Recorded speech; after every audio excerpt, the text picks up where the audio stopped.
O sige mga sis, ako naman, nung malit pa ako, nagkasakit yung mama ko.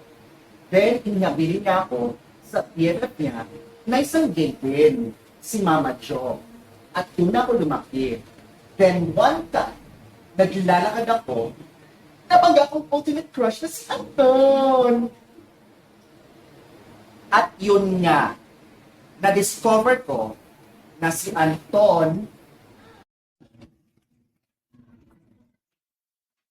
Ay, sorry po. Kasi nasadya. It's okay. By the way, I'm Andrea. I'm Anton. Nice to meet you. Taga saan ka? Taga dyan lang ako. Sa kabilang street. Oh, nice. Malapit ka lang pala. Sige, dito na ako.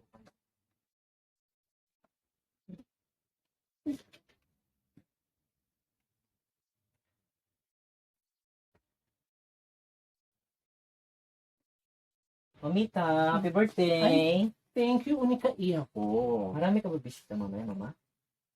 Ilan lang, pero darating nga pala si UK.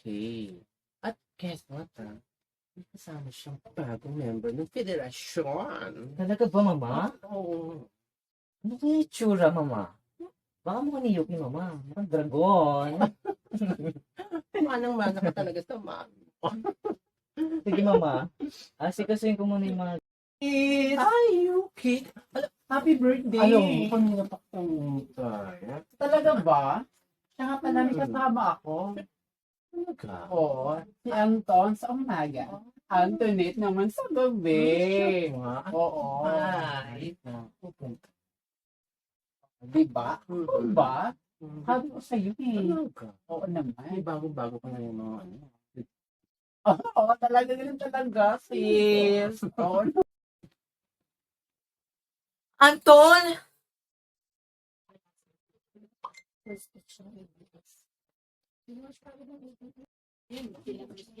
Ha?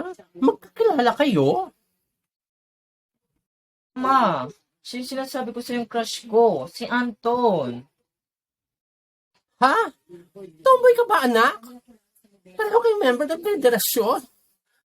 Si Andrew, pumapato ng kalahi natin. Paano nangyari yun? Anton, akala mo boy ka.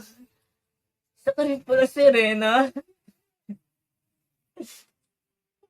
Excuse me, my name is Antoinette, not Anton. Ano ba nangyari doon? Ako lang kala doon. Kumain na kayo dito. Sure ka? Dating yan, sis, ha? Ikaw nang bala kay Andrew, ayusin mo yan. Talagang nakanda. Sige, sige, isahin na muna kami, ha? Sige, okay.